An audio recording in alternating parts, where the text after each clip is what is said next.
Bienvenidos a una tercera aula americana de este año 2025. Iniciamos la jornada de hoy con un gran invitado, con el doctor Arturo Taracena Arriola, quien es de origen guatemalteco, ¿no? Doctor en Historia de América Latina de la Escuela de Estudios Avanzados de Ciencias Sociales de Francia, París, y actualmente es investigador del Centro Peninsular de Humanidades y Ciencias Sociales de la Universidad Nacional Autónoma de México, con sede en Mérida, Yucatán. Entre sus publicaciones vamos a hablar de uno de sus últimos libros, creo que es del 2024, John Llosa, Historia del M-13 en Guatemala y México, seguida de las memorias del comandante guerrillero, México, y es una edición del Colmes. Guatemala, la República Española y el gobierno vasco en el exilio, 1944-1954, con edición en Mérida y sello de la UNAM, entre otras publicaciones. Les presento aquí el título de la sesión de hoy. El profesor la ha titulado La problemática de la memoria durante la década de 1960 en Guatemala, el caso del MR-13 de noviembre y sus pares revolucionarios. Antes de dar paso, quiero mostrarles también la última publicación del profesor para quienes deseen profundizar más en su última investigación. Así que damos paso. Bienvenido, profesor Arturo, qué gusto tenerlo aquí en Aula Americana. Bueno, muchas gracias. Empiezo agradeciendo a Manuel siempre la generosidad de darnos la palabra a los latinoamericanos, que es bien importante. Agradecerles a ustedes su presencia, ¿verdad? Y el oírme. Me permití enviar la edición electrónica del libro porque, bueno, en UNAM se hace la broma de que los libros de la UNAM son éxitos de bodega, ¿verdad? Nunca sale afuera. Y bueno, menos esta edición de 1000 ejemplares, pues bueno, se ha concentrado en Guatemala y México, y a mí me interesaba que circulara y que ustedes también conocieran los hechos. Dándole una ojeada al libro, pues yo me centraré en el debate de memoria e historia, lo que me produjo, etcétera. Voy a leerles... Sí, solo quería decirle, profesor, darle paso a su presentación. Luego de su presentación abrimos un espacio para preguntas, consultas, quizás comentarios que haya de parte de quienes nos acompañan. Y al final le damos nuevamente la palabra para que usted pueda responder esas dudas y esas preguntas. ¿De acuerdo? Perfecto, yo me apego totalmente a su conducción, ¿verdad? Muchas gracias, profesor Arturo. Adelante, ahora sí es todo suyo. Brevemente les diré que esta aventura comenzó primero con la recolección de documentos en 1974 en Europa y América, para poder, con el universo documental lo suficientemente sólido, lanzarme en el 2017 a rastrear las fuentes de la CIA en Internet, a recopilar los documentos existentes en el Archivo de la Nación de México y en el Archivo Histórico de la Policía Nacional en Guatemala, y finalmente rastrear a los sobrevivientes. Ese año de 17 yo venía de publicar en UNAM otra obra de gran aliento, como es la mencionada Guatemala, la República Española y el gobierno vasco en el exilio 1944-1954. Una parte del exilio español de la Guerra Civil poco conocido normalmente. Claro, el haber militado desde el año 1967 me ayudaba a conocer la historia reciente guatemalteca en la década del 60 y los inicios de la del 70, lapso que duró la historia del MR-13. Asimismo, haber vivido exiliado en México, Francia, Italia y Venezuela me permitía tener un conocimiento del debate y las organizaciones internacionales que arroparon la experiencia guerrillera latinoamericana. A su vez, el haberme formado en l'École, la Escuela de Altos Estudios en Ciencias Sociales de París, entre el 78 y el 82, me dio el bagaje teórico metodológico para considerarme historiador. Faltaba por demostrar la profesionalidad. En este texto busco explicar cómo el movimiento revolucionario 13 de noviembre asumió la vía armada para transformar el orden político, económico y social que la intervención estadounidense contra el gobierno del presidente Jacobo Arbenz instituyó bajo la cobertura del anticomunismo y la manida defensa de la democracia en plena Guerra Fría en junio de 1954. Apelando propagandísticamente al sentido común, su éxito social fue lograr que el anticomunismo se volviese el hábito, utilizando Gaudier, ideológico de buena parte de la población adulta del país, es decir, un sistema de pensamiento cerrado que perdura hasta ahora. Era bien sabido por parte de los militares que fundaron el MR-13 con grados entre sargentos y capitanes, que la violencia venía siendo el acontecer diario del quehacer político en Guatemala, pues al igual que todos sus pares castrenses, los militares rebeldes lo sabían y habían practicado. Sin embargo, en el contexto del impacto que causó la Revolución Cubana a partir de 1959, buscaron ejercerla en favor de las grandes mayorías del país y debido a ello murieron brutalmente hace 6 décadas en el contexto de la doctrina de seguridad nacional. Como lo menciona Hannah Arendt, si bien con violencia se destruye el poder, esta no se convierte en su sustituto. La realidad de tal axioma marcará los límites de la apuesta revolucionaria guatemalteca. Un segundo concepto para considerar, además del de la violencia expresado por Arendt, es el de la relación entre historia y memoria. La pregunta es, ¿qué sucede a la memoria en el tiempo? Para responder este interrogante me he guiado por quien para mí ha sido el referente de los últimos años en el debate historia-memoria, Pierre Nora, al resumir su análisis sobre esta relación en una entrevista reciente del 2018. El registro de la historia está construido con base en documentos o materiales documentales que permiten reconstruir un hecho, por lo que esta labor es siempre posterior.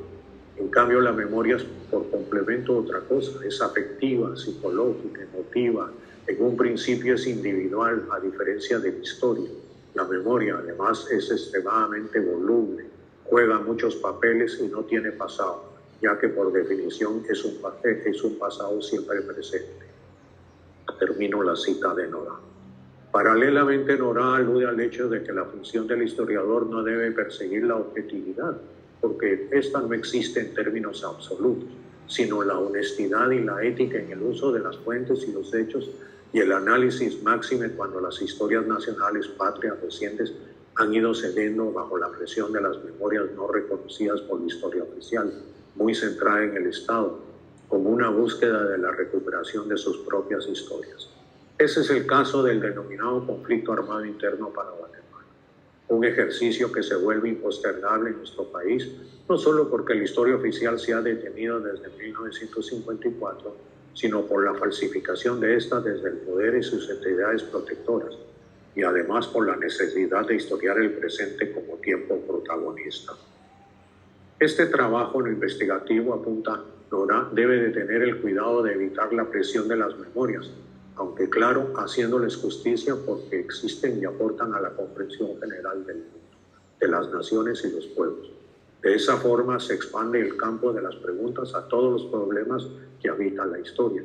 El historiador debe de ser un intérprete de los documentos y de las memorias con el fin de reconstruir los hechos en su profundidad histórica y en este caso impedir que los revolucionarios caigan en el olvido y asuman sus responsabilidades colectivas, que vaya que las tienen o las tenemos. En la revolución guatemalteca, más allá de las declaraciones y proclamas partidarios, es necesario enfocarse también en los hechos históricos y en los procederes individuales, tanto porque buena parte de ellos marcaron virajes en el rumbo de la revolución, como otros más implican cambios en relaciones de fuerzas políticas internas y externas, sean estas revolucionarias, nacionalistas o internacionales. En pocas palabras, los historiadores intentamos acercarnos a la veracidad de los hechos, tomando en cuenta que buscamos comprender el pasado, sabiendo que no se puede volver a él. Lo que existe son representaciones de ese pasado que se nutren de múltiples fuentes escritas, orales y gráficas, muchas veces contradictorias entre sí. De esa forma, sobre el pasado confluyen múltiples perspectivas, pero las únicas fuentes fiables, luego de debatir sobre su calidad, son las evidencias que los investigadores recopilamos, trillamos, analizamos y confrontamos, pues lo que se diga del pasado debe de tener algún soporte. Por supuesto, acá no hablaré de los hechos ocurridos, a menos de que haya preguntas concretas de parte de ustedes ya con el libro a su alcance. Me gustaría comentar algunos elementos personales sobre la metodología que acompañó y produjo el libro de John Sosa y el MR-13. Adolfo Gili, el reconocido político e historiador argentino-mexicano, uno de los protagonistas del principal teórico trotskista del Partido Obrero Revolucionario, posadista, que actuó junto al movimiento revolucionario 3 de noviembre en Guatemala e influyó en su auge y deriva político-militar. En una de mis entrevistas me argumentó el apegarme a la metáfora borgiana del jardín y los dos senderos para abordar metodológicamente el caso del MR3 y sus aliados. Él era partidario de optar por el sendero del análisis del discurso, del debate teórico-político, que a su juicio permite despejar el panorama de forma integral sin ahondar en los hechos o pena de perderlos. Por otra parte está el sendero de los hechos, en el que historiador ciertamente se puede perder y no darle su debido lugar al debate ideológico, pero a mi juicio es el que permite hacer la historia real de una organización revolucionaria, con sus formas de actuar, sus contradicciones internas, sus deficiencias tácticas y estratégicas, y no solamente historizar la validez de sus argumentos ideológicos a nivel nacional o mundial. La necesidad de abordar el funcionamiento y el discurso para entender el fenómeno de forma integral. Ello me llamó a historizar los documentos, es decir, a buscar todo tipo de fuentes escritas, orales y gráficas y confrontarlas para hacerlas valer en su verdadera dimensión histórica en la corta y mediana duración. El lapso entre 1960 y 1973 representaba el tiempo en que se desenvolvieron los hechos que acompañaron al 13 de noviembre y su acción político-militar, su presencia internacional, su auge y su denuesto. En ese ejercicio se me reveló la necesidad metodológica de leer los documentos de forma secuencial a lo largo de la historia organizativa, pues cuando yo había sido militante los se leía como lo iban cayendo o como se los iban dando a uno. Pues leyéndoles de forma secuencial resultaba que se puede ver cómo los planteamientos ideológicos y factuales que estos contienen pueden permanecer, ser modificados, suprimidos, y aún más cómo surgen otros nuevos elementos en los documentos que le siguen por razones de autoevaluación o modas internacionales. Ello me permitió comprender que se trataba de historiar la lucha por la memoria, no solo contra el oponente castrense e imperialista, sino con los oponentes políticos en el seno mismo de la izquierda revolucionaria guatemalteca y aún más mundial. Otro tipo de oposición. De ahí la importancia de la recopilación de la documentación nacional e internacional, partidaria y opositada, para confrontar los hechos, los discursos, los testimonios y las autopercepciones. ¿Cuáles son las fronteras de la memoria? Me hice la pregunta.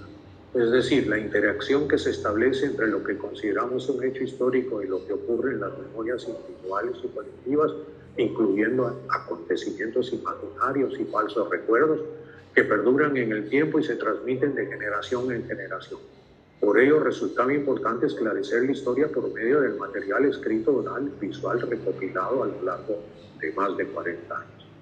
Un elemento que he reflexionado largamente respecto a los testimonios es el respeto que exigen las exigencias sociales al historiador del tiempo presente. ¿Qué hacer con los silencios de un informante? ¿Cómo asumir un cierto sesgo del informante en cuanto a qué decide decir, qué te dice, qué no? O cuando te lleva por senderos que no son necesariamente los que se apegan a los hechos que sucedieron. ¿Cómo interpretar los silencios que pueden ser por omisión, olvido o trauma? En torno a las entrevistas, lo ideal es repetirlas para ir superando los problemas de memoria, desconfianza y concatenación de los recuerdos en el tiempo. Pero no siempre es posible. Los revolucionarios guatemaltecos difícilmente permiten hacer y en lo general piden no ser grabados. Las notas se hacen a lápiz y luego se recapitulan en la memoria. El problema de la judicialización actual de la política hace que los acuerdos de paz del 96 queden sin efecto. Asimismo, la crisis política e ideológica de la izquierda no facilita el trabajo, más aún por el costo social del conflicto armado interno guatemalteco y su dimensión aún genocida. Ello me llevó a reflexionar que a los entrevistadores se nos inculca tener un comportamiento ético con el entrevistado, respetar su silencio, ser fiel a su testimonio, devolverles lo que uno escribió sobre ellos. Pero el entrevistado rara vez siente ese compromiso con el entrevistador, salvo si está interesado en trascender personalmente lo mismo. mueve sus declaraciones de acuerdo con su criterio personal, sea político y vivencial. ¿Qué hacer cuando en un hecho participan varias personas y una de ellas se niega a testimoniar, mientras las otras sí lo hacen? Yo opté por darle la palabra a quienes me acordaron su testimonio y además contrastarlas en la medida de lo posible con otros testimonios orales y escritos. A esto hay que agregar que ante el reto de hacer una biografía colectiva, se da el problema metodológico de un universo militante revolucionario, hombres y mujeres, cuya mayoría está invisibilizada por la lógica de la clandestinidad, sumergida en seudónimos y apodos, frente a la persistencia en la memoria social de los nombres propios y de guerra de los dirigentes. La historia oral es importante, pero ¿cómo hacerla hablar cuando pasa por la lógica de la clandestinidad? El transcurso del tiempo, la muerte por combate, desaparición forzada, la enfermedad, la locura. De ahí que la hemerografía y los reportes policiales son básicos para reconstruir sus hechos vivenciales, prisiones, combates, hospitales, denuncias, traiciones, etc. ¿Qué hacer con la información de la inteligencia enemiga o opositora? La CIA y el Departamento de Estado estadounidense, los servicios de seguridad nacionales de México y Guatemala, las organizaciones terroristas de extrema derecha. Hay quienes ven en ellas solamente manipulación y contradiscurso. Sin embargo, si se confrontan con otras informaciones, se comprende que no todos sus análisis y hechos mencionados son falsos y que pueden ayudar a llenar vacíos de la historia revolucionaria que no se conocen por autocensura o por olvido. Finalmente, ¿dónde empieza el historiador y dónde se queda el militante si uno quiere hacer historia de las organizaciones revolucionarias? Es un ejercicio que cada uno debe de hacer con la mayor ética profesional. Afortunadamente, la historia es una disciplina perfectible, debido a que en el tiempo hay nuevos documentos, conceptos, preguntas, paradigmas que vienen a corregir lo que los historiadores precedentes hemos interpretado y afirmado. Claro, siempre y cuando las correcciones no sean discursos ideológicos con el fin de hacer historias oficiales, que también las hay en la izquierda latinoamericana. Cuando participé hace unos años en su seminario en L'École, Michel Viveorca me cuestionó sobre la objetividad del análisis de un historiador que fue militante. Yo le respondí que dependía del profesionalismo del cientista social y que lo ponía a él como ejemplo en el análisis de la memoria y el holocausto. Siendo de origen judío, habría gente que cuestionara su imparcialidad, pero quien ha leído su trabajo no duda que priva la mayor objetividad de su quehacer sociológico. De ahí que sea un maestro y un teórico de fama mundial. Me lo concedió. Yo guardo por él una gran admiración. Causas de la denostación o invisibilización de John Sosa en la historia del país, y ya voy hacia el final. Las vicisitudes en la fábrica de héroes.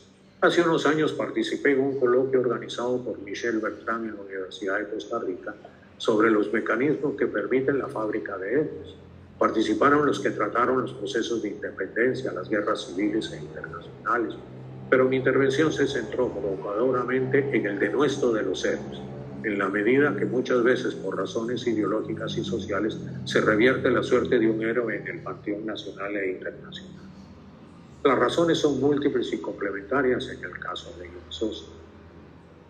Cabe a la izquierda guatemalteca, en especial a la revolucionaria, haber actuado para que ello fuese posible haciendo una caricatura de John Sosa al señalarlo como falto de formación, limitado militarmente y por tanto influenciable, populista y paternalista en su relación con la gente que buscaba organizar. Sin embargo, se le reconocía su honradez, entrega a la causa revolucionaria profundamente nacionalista, modesto, con espíritu unitario. Metodológicamente, la forma que encontré para desmontar esa caricatura fue la de exponer de forma secuencial las entrevistas que John Sosa dio a periodistas nacionales y extranjeros entre 1962 y 1968, en la que solo frente a las cámaras, sin chuleta, acordeón o chivo en la mano, se dice, sin un edecán que le soplase al oído, tuvo que defender sus ideas y responder a las preguntas que se le hacían. El doctor puede así precisar el manejo de los argumentos, su evolución política cargada de nacionalismo, socialismo y militarismo. Esa versión parcial de John Sosa se va a dar a partir de varios matices en la disputa ideológica y programática en el seno del movimiento revolucionario guatemalteco. Disputa por el carácter inicial de la revolución guatemalteca.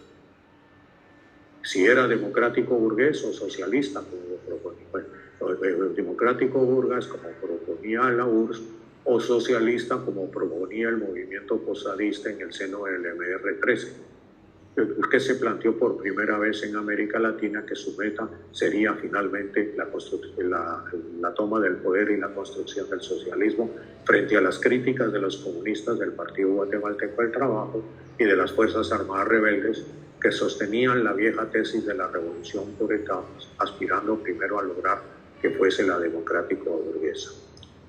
Por la divergencia de la base social de la revolución guatemalteca también había diferencias. Campesina para John Sosa y obrera para el PGT y las FARC. John Sosa, hijo de comerciantes chinos en el oriente rural del país, los dirigentes comunistas miembros de la clase media urbana. Disputa en torno a la estrategia militar, consolidación de un frente guerrillero rural y disputa de su base social para el MR13, extensión de la lucha guerrillera por medio de regionales para las FARC, siguiendo el ejemplo cubano. La creación mediática de la rivalidad entre Turcios Lima, dirigente de las FARC, y John Sosa como comandantes revolucionarios y sus verdaderos méritos militares, y la caja de resonancia que fue la Conferencia Tricontinental en 1966 en La Habana, Cuba. O las críticas cubanas al MR13 en el marco de la Tricontinental y las falsas acusaciones posadistas contra los cubanos sobre el asesinato del Che Guevara por orden de Fidel, pues también se agrió la disputa. O la disputa del liderazgo mundial entre la URSS y China, siendo John Sosa de origen chino, muy influenciado por el pensamiento de Mao Zedong. También influyó la denuncia constante del ejército guatemalteco en contra de John Sosa y Turcios y otros camaradas castrenses como militares traidores y comunistas en el marco de la doctrina del Estado anticomunista predominante hasta ahora en Guatemala.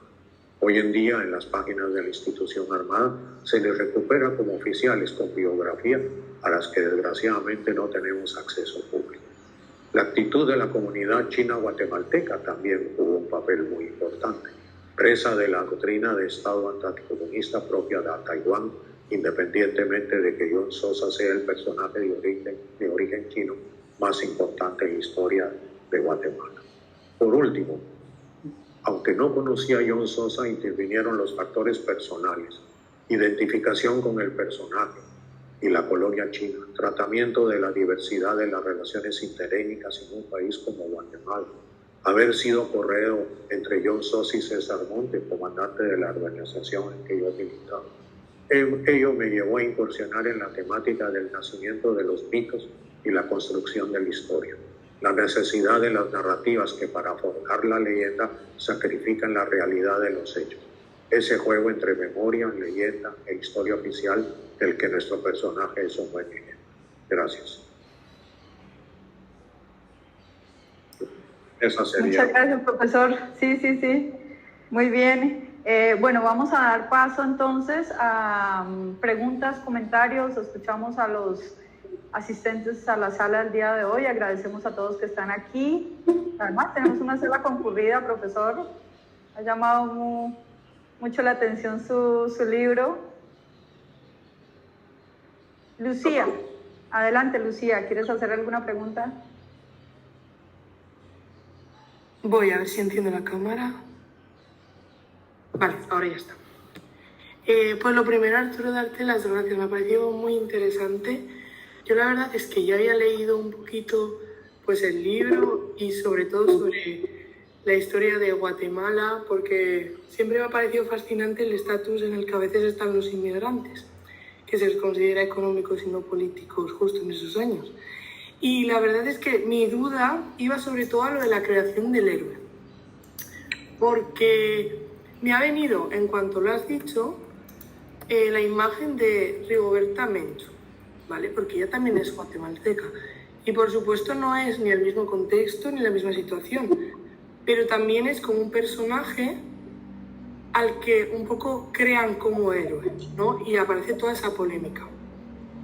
Y, o sea, en mi mente me ha chocado porque digo, a lo mejor es porque en Guatemala se han dado esa tradición de la creación de la figura del héroe y ha podido influir en Rigoberta Menchú, o a lo mejor no tiene nada que ver, pero en cuanto lo has dicho es lo primero que se me ha cruzado por la cabeza y quería preguntarlo.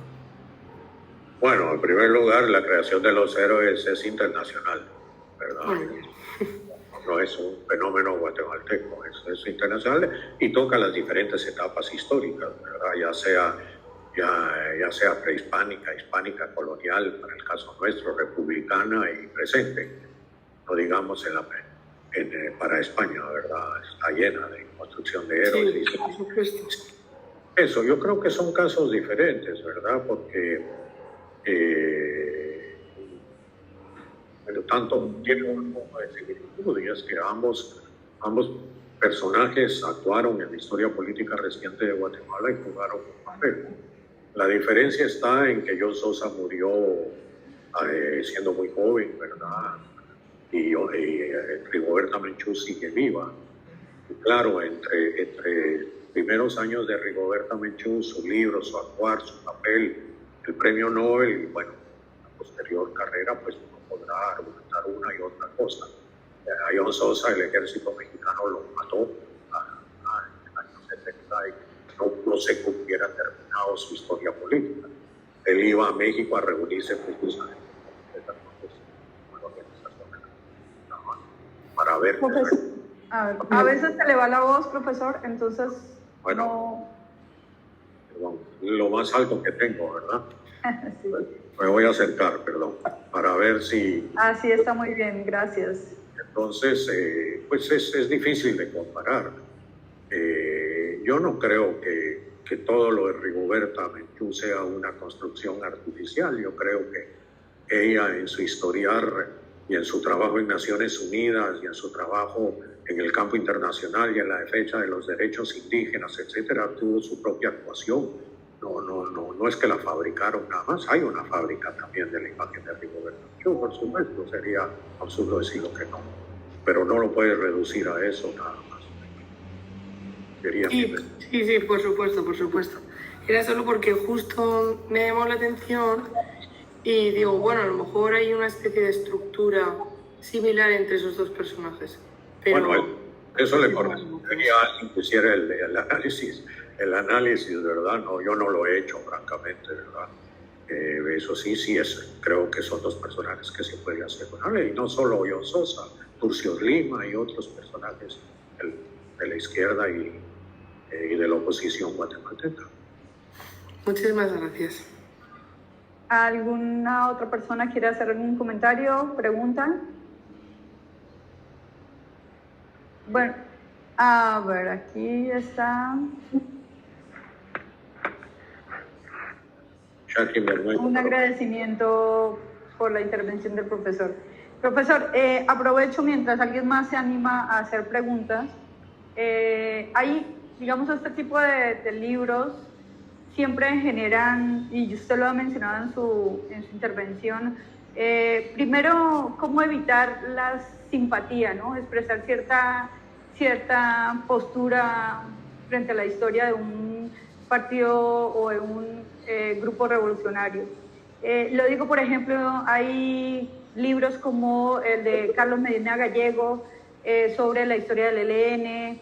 Él ha hecho historia comparada, por ejemplo, historia de las FARC, historia del conflicto armado en Colombia, etcétera, que básicamente es estudiar la historia de estos grupos revolucionarios, en este caso armados ilegales en Colombia, ¿no? Y pues se puede llegar a pensar que en la metodología tiene que estar bastante configurada para evitar que se haga apología a esta historia, ¿no? Sobre todo al ideario. Eso me gustaría que usted nos comentara un poco cómo se maneja ese tipo de investigaciones desde el punto de vista histórico. Y también, por ejemplo, cuáles son las lógicas, ¿no? Cuando usted habla en su libro, cómo estudiar, cómo abordar los imaginarios, los discursos y los procesos de organización de un grupo revolucionario. Me gustaría que poder escuchar más sobre ese proceso. Es decir, cómo aborda usted y desde la lógica de estos mismos grupos y desde la lógica del ideario sobre los cuales se fundaron estos grupos revolucionarios, la historia de los mismos? Bueno, primero tengo que decirle que todo historiador tenemos sesgos. Está lleno el sesgo. Y el sesgo está desde el tema que uno escoge, desde los materiales y el universo que uno reagrupa, desde la prioridad que uno le va a dar a los conceptos, etcétera. No hay imparcialidad en el análisis histórico. Entonces, eso creo que es muy, muy importante. Y por supuesto, tampoco hay imparcialidad si yo decidí sacar a la memoria lo que yo consideré que estaba en el olvido, ¿no? Porque ese es uno de los problemas reales. Es decir, cómo confrontar las historias oficiales que tienen ideología, que tienen sesgo, que tienen soporte nacional, estatal, etcétera, etcétera. Pero además, en el mismo seno del movimiento revolucionario, cómo darle la palabra a revolucionarios que han quedado en segundo plano o que han sufrido el denuesto por razones. Yo lo que traté fue precisamente de hacer dialogar eso, ¿verdad? La polémica que había entre el 13 de noviembre, las FARC y el Partido Guatemalteco del Trabajo, además entre la visión de los cubanos, la visión de la Unión Soviética, la visión de los trotskistas y los diferentes grupos trotskistas, porque los posadistas eran una escisión normalmente de la Cuarta Internacional, sin ser yo trotskista ni mucho menos. Entonces, pero con esa leyenda negra que ha habido contra el trotskismo. Entonces también cómo darle la palabra. En América Latina se ha dado mucho entre los historiadores que analizan los conflictos armados internos, o las guerras civiles, como se le quiera llamar, en buscarle equidistancia para, si uno es equidistante, uno es imparcial. Eso, yo no creo en eso, francamente. Perdóname que se lo diga, el que se plantea eso se está lavando las manos totalmente de alguna manera, ¿no? Y entonces, eso es lo que le puedo decir, ¿no? Lo que yo busqué era, bueno, tratar de encontrar qué dijeron, cómo lo dijeron, por qué lo dijeron, cómo se desdijeron, por decirlo de alguna manera, porque los políticos nos vamos desdiciendo muchas veces o vamos corrigiendo el tiro por una u otra razón, y cómo se van ocultando cosas. Y créame, escribir el libro el 13 de noviembre no me ha ganado muchas simpatías en muchos de los compañeros de izquierda. Porque hay ya visiones construidas, hay ya historias oficiales dentro del propio historiar de la izquierda guatemalteca. Y entonces desmontar o crear elementos para desmontar eso, pues no agrada a mucha gente, ¿no? Por el otro lado, no conozco, bueno, la reacción muchas veces de la derecha guatemalteca y de los militares guatemaltecos, pues es que uno dice mentiras, que uno es resentido, que uno es esto, que es lo otro. Entonces, bueno, ese es el riesgo, ¿verdad? Si uno quiere hacer historia con vocación de tiempo presente. Uno puede hacer historia del pasado por el pasado y quedarse ahí, pero bueno, yo no podía porque vengo de una familia muy política, porque fui militante, porque mis profesores como Ruggiero, Romano y otros, ¿verdad? Me influyeron muchísimamente a trabajar los lados oscuros, lo que nadie quiere trabajar, lo que se vuelve incómodo. Y bueno, ahí estoy moviéndome en la incomodidad. Ya el tiempo dirá si lo hice con cierta objetividad o no. Yo no le puedo responder a eso. Pero sí... Bueno... Sí, perdón. No, perdón. Siga, profesor. No, ahí termino. Tenemos una intervención de la profesora Estela. Bienvenida, profesora. Muy bien, Estela.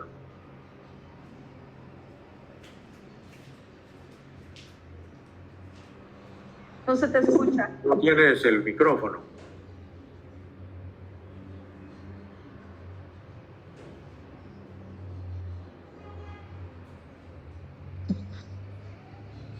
Pareciera que ahí sí está abierto, pero... ¿Ahí? Sí, ahí sí, Estela, ahí te oigo. Ahí me escuchan. Bueno, buenas tardes a todos. Agradecer como siempre a Manuel la organización de estos eventos que creo que son muy valiosos porque logran conectarnos, ¿no? Desde lugares tan distantes y que estamos tan separados en el espacio, pero que nos damos cuenta que estamos trabajando temáticas similares. Yo creo que eso es fundamental para poder avanzar, ¿no? Que cada uno de nuestro lugar avanza lo que puede, pero bueno, cuando nos juntamos creo que podemos avanzar muchísimo más.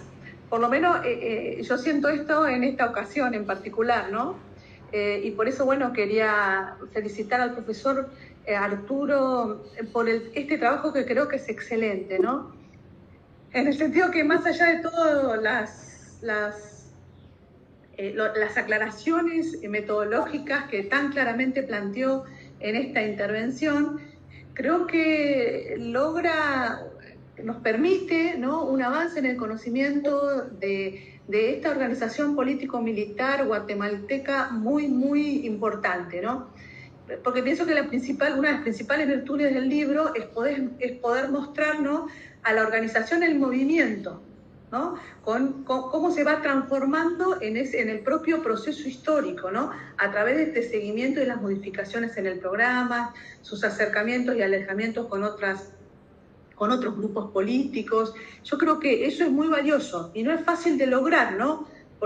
Mostrar esa diacronía, ese movimiento y no la foto de una organización político-militar.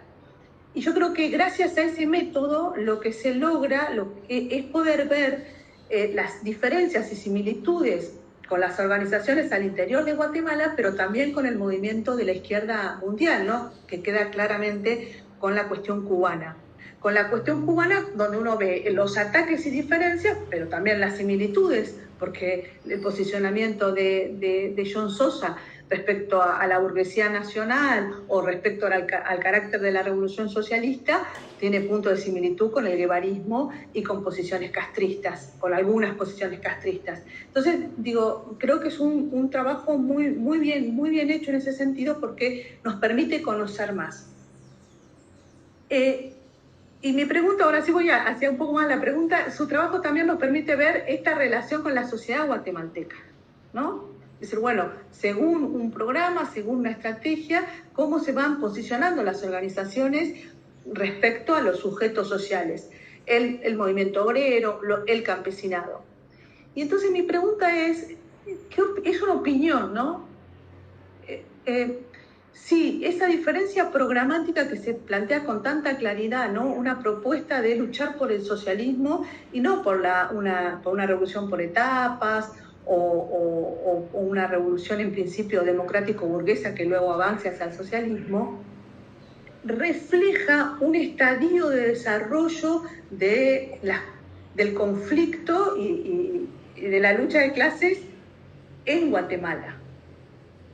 ¿Y por qué pregunto esto? Porque en Argentina ese debate está presente. Yo tuve oportunidad de ver una organización trotskista en Argentina que está planteando exactamente el mismo debate. En Argentina se está diciendo, bueno, algunos sectores trotskistas vayamos por la revolución socialista y no por la revolución por etapas. Y uno puede decir, bueno, Argentina es un país con un desarrollo económico industrial importante, con un movimiento obrero desarrollado, es una sociedad, una estructura social muy diferente a la guatemalteca. Aquí no hay campesinos en una magnitud similar a la que hay en Colombia o en Guatemala. Entonces, y aquí se plantea ese debate programático. ¿En Guatemala podemos ver algo similar? Bueno, ¿quiere que le responda? Bueno, mira, primero creo que hay que contextualizarlo históricamente. John Sosa y todos esos planteamientos de los años 50, 60, 60, 70, 80, se dieron en el marco de que se pensaba que la lucha armada podía ser favorable para la toma del poder y el desarrollo de la revolución. Eso ya no existe ahora, eso hace la gran diferencia con el debate argentino actual, ¿verdad? Porque se está buscando, bueno, por otras vías ese planteamiento. En cambio, había esa idea, y esa idea era mundial, no era nada más propia de América Latina, ¿verdad? se pensó la tricontinental, lo planteó, es decir, 3 continentes que estaban en sintonía, África, Asia y América Latina, para poder llevar a cabo una revolución y la construcción de un nuevo país socialista más allá de los países socialistas europeos y el caso paradigmático de Cuba. Es decir, cómo hacer que otros países tuvieran esa realidad socialista. Y creo que eso cambia y eso define muchísimo. Lo que pasa es que en Guatemala la izquierda está casi terminada, ¿verdad? Yo creo que hay que ser honesta. Hay una crisis profunda de la izquierda guatemalteca a raíz de los acuerdos de paz.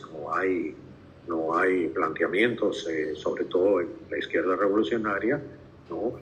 La judicialización de la política que mencioné hace muy difícil, ¿verdad? Porque todo el mundo tiene miedo a que inmediatamente se le plantee ir a los tribunales y se le lleve a la cárcel y se le condene a la cárcel.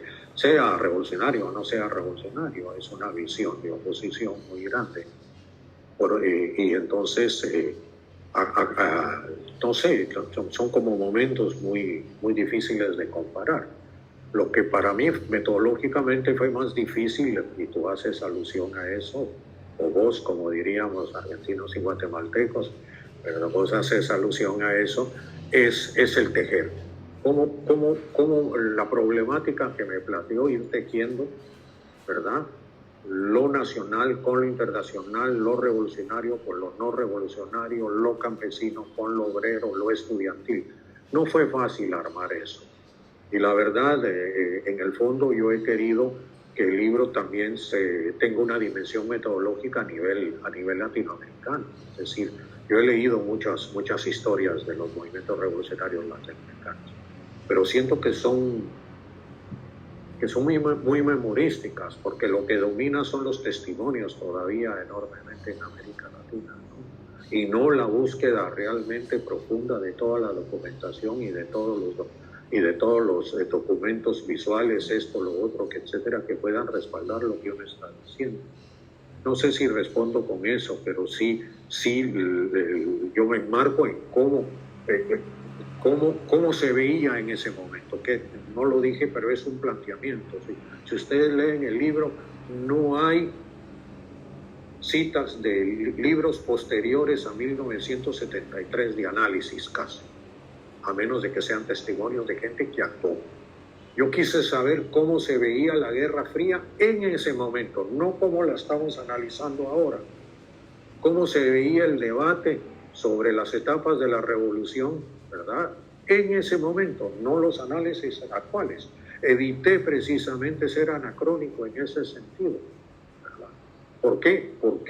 Porque si uno agarra cómo ha evolucionado el análisis, pues sí, es bueno leerlo y tenerlo en la memoria, pero que ese sea la base para analizar el pasado, pues realmente distorsiona lo que estaba pasando. Entonces, claro, no sé si la gente comparta esa visión, pero yo sí me lo planteé metodológicamente.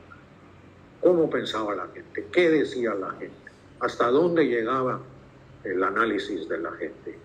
Y no hasta dónde yo quiero que llegue hoy en presente porque lo he reelaborado y pensado y tal. Traté de quitarme de todo ese tipo de tentaciones. No sé si con eso te respondo de alguna manera.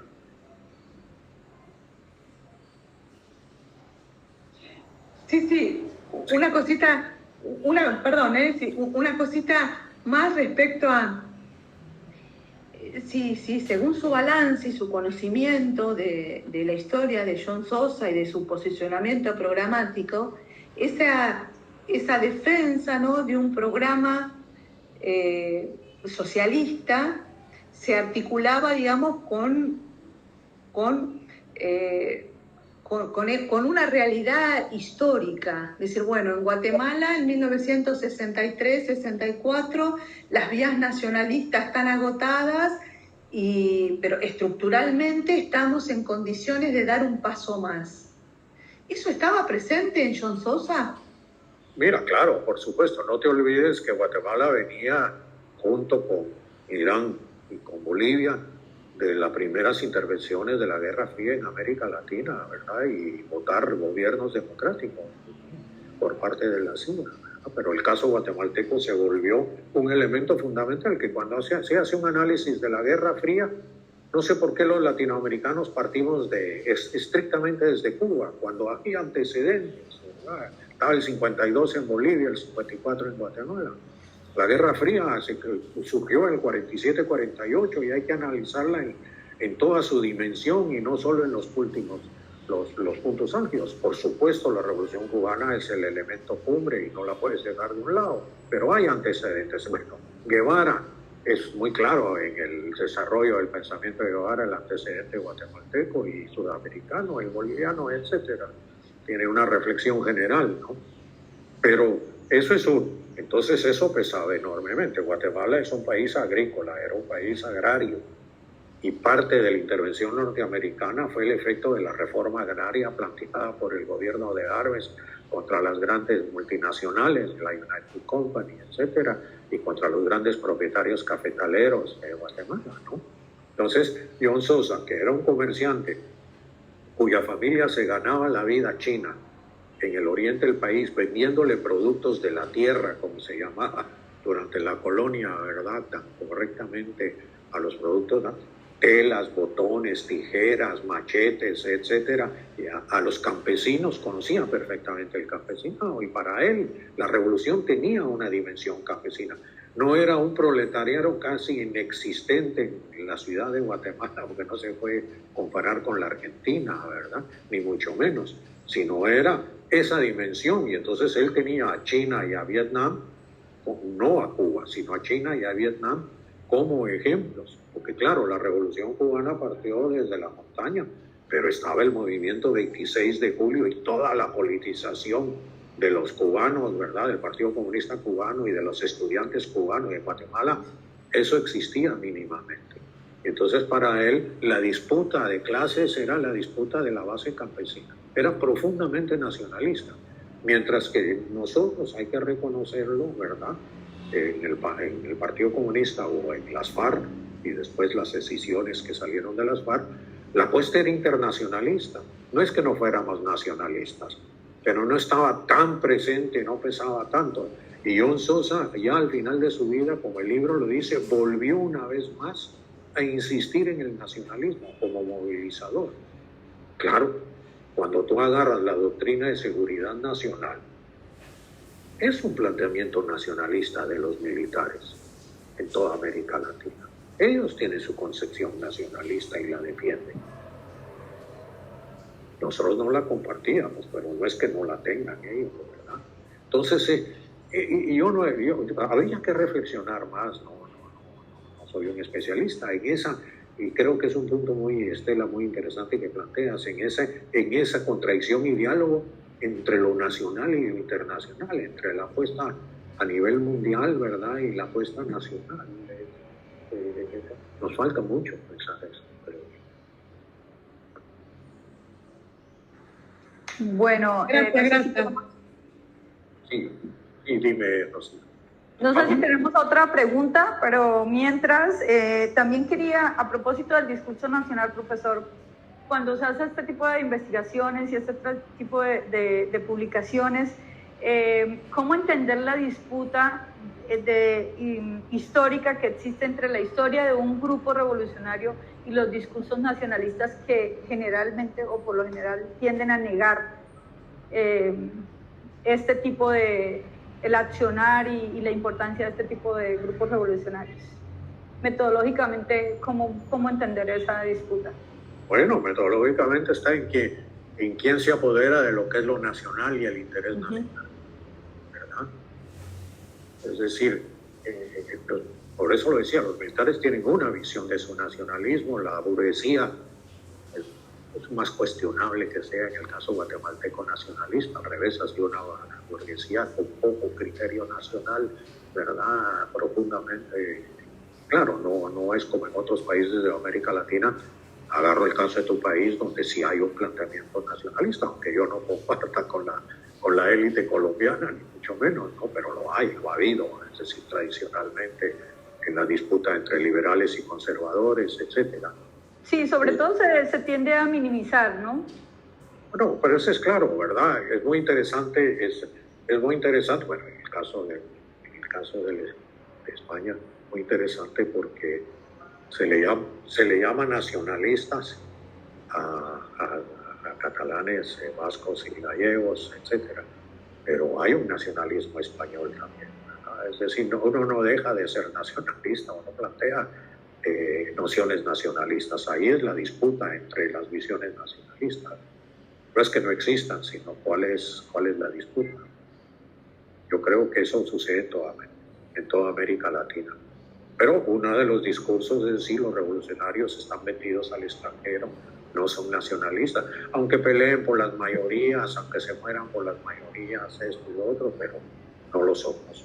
Entonces, bueno, eso es. Claro, porque además había como puntos coincidentes no solo por, digamos, el modelo socialista que se planteaba, sino por cómo iniciaron estos movimientos revolucionarios y fue con una fuerte relación agraria, ¿no? Es decir, con el sentido de una relación con el campo, con lo agrícola, con lo rural, en el caso colombiano, bastante fuerte, era su cimiento, era su base, ¿no? El caso de Guatemala es que el golpe de Estado militar fue preparado por la CIA y por los Estados Unidos y por es decir, hubo una intervención de una potencia extranjera que ya tenía un control muy grande de Guatemala desde finales del siglo XIX, por el control de los ferrocarriles, por el control de los puertos, del banano, de la economía, del financiamiento del Estado, de la deuda pública, etcétera, etcétera, ¿no? Y entonces era un planteamiento de los sectores medios, porque empezó con los sectores medios de rechazo, ¿no? Muy influido por la experiencia mexicana y el nacionalismo mexicano, indudablemente. Tuvo un papel en ese sentido y sin embargo, bueno, fracasó, ¿verdad? Fracasó. Si uno ve el desarrollo reciente de Guatemala, pues, uno constata de que la burguesía guatemalteca no es nacionalista, siempre está pensando en Estados Unidos. Por cierto, aprovecho a felicitar a Yesenia y a Coralia Gutiérrez, que es una guatemalteca, una hondureña, las veo conectadas y les agradezco que sean. Bienvenidas. Bueno, no sé si hay algún otro. Ah, sí. Adelante, Yesenia. Ay, se fue. Nos dejó. Ay, ahí está Coralia. Bienvenida. Hola, Coralia. Pues, en fin, eso es, ¿verdad? Es un debate abierto. Yo no quiero sellarlo ni arrogarme el darle punto final. Es abierto. Yo mismo no tengo respuesta para muchas cosas, ¿verdad? Sí, es muy interesante. Por ejemplo, la historia oral, el manejo que le da la historia oral me parece fundamental y sobre todo cuando planteaba que no solo es escucharlo y transcribir lo que dice el entrevistado, sino poder, yo no sé si aquí se utiliza una palabra que está muy de moda y es triangular fuentes, ¿no? Que es finalmente basados en una entrevista, utilizar también fuente secundaria y en algunos casos oficialista para poder llegar a cierto balance historiográfico. Pero no sé si quisiera hablarnos un poco más de eso. Bueno, en el libro yo pongo algunos ejemplos hilarantes del testimonio, ¿verdad? Cuento, ahora me dijo, mire, yo le voy a decir esto, compañero revolucionario, yo le voy a decir esto, pero no diga que yo lo diga, póngalo anónimo. Bueno, o no, mire, más bien diga que fue fulano de tal. Y le digo, ¿y por qué voy a decir que es fulano? Es que él ya se murió. Entonces no hay problema de que lo persigan jurídicamente, ¿verdad? Ese fue el criterio. O otro compañero que sobrevivió a la prisión, dejó testimonio, se le olvidó y yo lo quise entrevistar. Y le digo, mire, quisiera que me hablara de esto y esto y esto. Y me dice, yo de eso no sé nada. Pero si usted viene y me invita a un café, ¿por qué no me explican lo que usted sí sabe? Yo me convertía en el informante de... Bueno, es así, es difícil hacer testimonio. Y sí, los antropólogos nos enseñaron a los historiadores. Hay que volver al testimonio varias veces. ¿Por qué? Porque la primera vez es de aproximación, la segunda vez una compañera, Carlota McAllister, que es guatemalteca, pero de padre canadiense, maravillosamente hacía en la guerra reciente en Guatemala las entrevistas. Y a la primera vez me dijeron, yo no sé nada. La segunda vez, mire, sí, la verdad es que los vimos de lejos a los guerrilleros. La tercera vez, bueno, la verdad les vendíamos comida y los ayudábamos. La cuarta vez, bueno, yo sí estaba metido y mi hijo era militante. Solo si te quedas con la primera entrevista no sale eso. Entonces, es muy difícil. Es muy difícil. Ya, claro, cuando el tema es otro, que no es guerras civiles, disputas de poder, es mucho más fácil hacer entrevistas porque no está en juego nada, ¿me entiendes? Estás haciendo una entrevista sobre la creación de un sindicato y las luchas de un sindicato en un país democrático. Pues sí, se habla de la cárcel, de esto, de lo otro, pero no lleva ese retraimiento que tiene un tema como el que yo abordé. Y te puedo decir que después de haber terminado de hacer el libro, ahora estoy haciendo historia del café porque me agotaron los desaparecidos, los muertos, los perjudicados, ¿no? Queda uno muy... Sí, sin duda, sin duda. Pero bueno, tengo más preguntas sobre historia oral, pero la profesora Coralia Gutiérrez también quiere hacer una intervención. Bienvenida, profesora, adelante. Sí, buenos días. Y sí, muchas gracias por organizar esta conferencia del profesor Taracena, que sí, la verdad es que su obra es impresionante. Empezando por lo que siempre vemos primero los historiadores, que son las fuentes, ¿no? Y bueno, a propósito de lo que estaba diciendo recién, me preguntaba qué tan peligroso es todavía en Guatemala estudiar estos temas, porque uno pensaría que no. O sea, pasaron, bueno, más de 50 años, ¿no? Entonces, esa sería mi pregunta. ¿Qué tan peligroso? Porque la misma gente no quiere hablar, etcétera. ¿Qué tan peligroso y qué tan difícil es hacer historia de los movimientos revolucionarios en América Latina? Podríamos extenderlo, creo yo, ¿verdad? Bueno, yo tomé un arco de tiempo de hace 50, 60 años, ¿verdad? La mayoría están muertos. Los que estamos vivos éramos muy jóvenes, por decirlo así.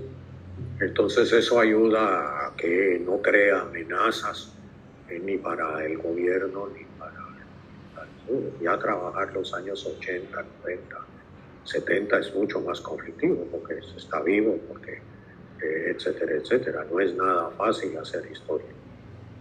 Creo yo, lo que yo interpreto es que también el oficio de historiador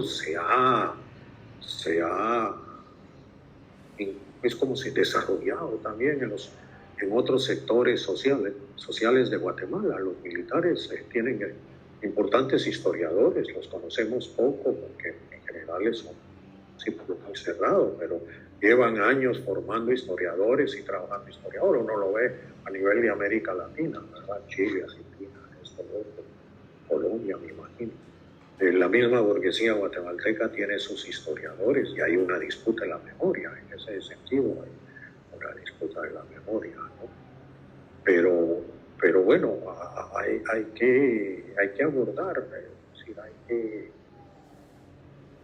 hay que arriesgar un poco, ¿verdad? Esa sería la respuesta que yo tengo de alguna manera. No es fácil, porque Guatemala no es un país fácil, lo sabes, Coralia, perfectamente bien, no es un país. Sí, pues, pero no debe pasar desapercibido el dato de que el profesor Taracena vive en Yucatán, no vive en Guatemala, vive en Mérida. Sí, bueno, yo vivo porque tenía trabajo en Guatemala, no porque hubiera querido vivir en Mérida. Al revés, le agradezco a la UNAM y a los meridanos haberme dado trabajo los últimos 20 años, ¿no? Y seguir trabajando a pesar de la edad que tengo. Pero sí, en Guatemala llegó un momento en que no tenía trabajo, no podía mantenerme ni a mí ni a la familia. Entonces, bueno, las migraciones políticas no son solo por amenaza de vida, sino en sentido, sino por cierre de espacios, etcétera, etcétera. Eso es así. Gracias. Bueno, no sé si alguien más. Profesor Manuel, adelante. Sí, muchas gracias. No, yo quisiera reiterar mi agradecimiento al profesor Arturo Taracena por haber aceptado la invitación a estar en el aula americana y por permitirnos debatir también no solamente su planteamiento sobre memoria e historia, sino también el propio libro, al cual tuvimos el placer de escucharlo y en la presentación que se realizó en Tegucigalpa en el marco del Congreso Centroamericano. Ahí hay varias cosas, Arturo, pero me voy a centrar en dos o tres muy particulares y no sé si quizá puntuales. Una cuestión es que me parece que, al menos lo que yo he leído, en los últimos ya creo que bastantes años, no sé si ha habido una lectura negativa sobre el foquismo. Lo digo a niveles generales. Tú lo tratas al principio de tu libro en relación a la estrategia que plantea el MR13 especialmente, y obviamente dentro del contexto del triunfo de la Revolución Cubana en el 59 y el contexto del año 61-62 en adelante, ¿no? Como una estrategia. Ahora, yo creo que, y escuchándote, me has hecho reflexionar mucho sobre un tema, cuando has mencionado que no has querido manejar bibliografía posterior al 73, para no sé si has utilizado contaminarte, para no distraerte sobre una visión más presentista y anacrónica, que has utilizado anacrónicamente, de los años 60 analizados, especialmente los años 60. Creo que en esta situación, bueno, más que creo, interpreto que en esta situación, no sé si el foquismo ha sido mal interpretado a partir del Congo y especialmente de Bolivia, de los resultados de Congo y Bolivia sobre todo. Y ahí yo creo que estarías, creo que lo correcto, con esa apreciación relativamente a la metodología utilizada en tu libro. No lo sé. Entonces, la segunda cuestión es que, como sabes, en general los partidos comunistas son resistentes en los años 60-70, ya tendría que ver a los 80, pero sobre todo 60, 70, no sé, yo sí creo que también los 50, a dar el paso a la lucha armada. Bien porque digo los partidos comunistas herederos de la Tercera Internacional y con sus vínculos con la URSS. Y eso es una constante, al menos en lo que, bueno, en tu libro también lo planteas, lo que leí en su momento de Colombia, especialmente Brasil, y evidentemente producto de toda esa gran discusión es algo que has vuelto a mencionar y que a mí por otras razones me formé ahí, que es la cuestión del estudio de las revoluciones democrático-burguesas y su paso hacia, como transición, como su estrategia de los frentes populares de los años 30 y 40 en adelante, hacia un estadio no desarrollado del capitalismo para aproximarse al socialismo, como tú estás planteando con las etapas y todo esto. Pero bueno, yo lo estudié historiográficamente para el siglo XIX y me lo encontré programáticamente y estratégicamente también en los 70, incluso para España, no por la vía de la Revolución Armada, sino de la vía del Partido Comunista Español estratégicamente con la vía electoral, ¿no? Con la vía de acceder primero a la democracia. Y esa es una cuestión que creo que hay que dilucidar. No sé si en función de eso está la emergencia y los estudios en los últimos también años, últimos